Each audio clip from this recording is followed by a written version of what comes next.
Hello Dhatri creations. సాయంత్రం పూట వర్షం పడుతున్నప్పుడు వేడివేడి సమోసా తింటే ఎంత సూపర్గా ఉంటుందండి.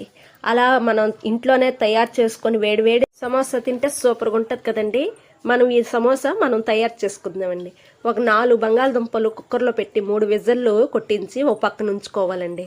ఈ లోపు మనం ఒక బేషన్లోన 1/2 కేజీలో సగం మైదా పిండి, గోధుమ పిండి ఒక 2 గరిటెలు వేసుకొని దాంట్లోన సాల్ట్ వేసుకొని కొద్దిగా మనం డాల్డా వేసుకొని చక్కగా చపాతీ ముద్దలా కలుపుకోవాలండి. అలాగా కొద్దిగా మనం ఆ చపాతీ ముద్దలో కలుపుకొని చపాతీలాగా పాముకోవాలండి.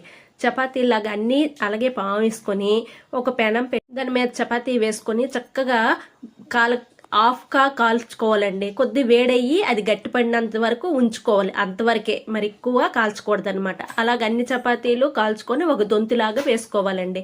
దొంతులాగా పెట్టుకొని మనం చాక్తోని చక్కగా అవి 4 మూలలు సైడ్లు తీసి మనం 4 పలకల్లాగా కోసుకోవాలండి. అది 4 పలకలు కోసుకున్న తర్వాత హాఫ్ సగం చేసుకోవాలి. అలాగా చేసుకున్న తర్వాత ఈ లోపల బంగాళదుంపలు ఉడికిపోయావు కదండి, అవి తొక్క తీసుకొని మనం స్మాష్ చేసుకున్న తర్వాత దాంట్లోన ఉల్లిపాయ ముక్కలు వేసుకోవాలండి. సన్నంగా కోసుకొని ముక్కలు చిన్న తరుగు కోసుకొని వేసుకోవాలి. దాంట్లో కారం, కొద్దిగా పసుపు, గరం మసాలా, కొద్దిగా చాట్ మసాలా వేసుకోవాలి. తర్వాత సాల్ట్ వేసుకోవాలి, సరిపోయినట్టుగా చూసుకొని వేసుకోవాలండి.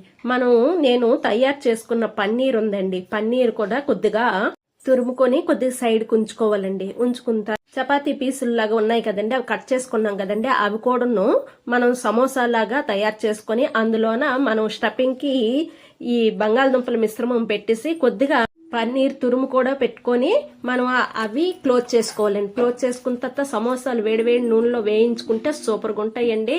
చూడండి కరకరలాడుతూ ఎంత బాగున్నాయో. మీకు ఈ వీడియో నచ్చినట్టుగా అయితే లైక్ చేయండి, సబ్స్క్రైబ్ చేసుకోండి. Thank you.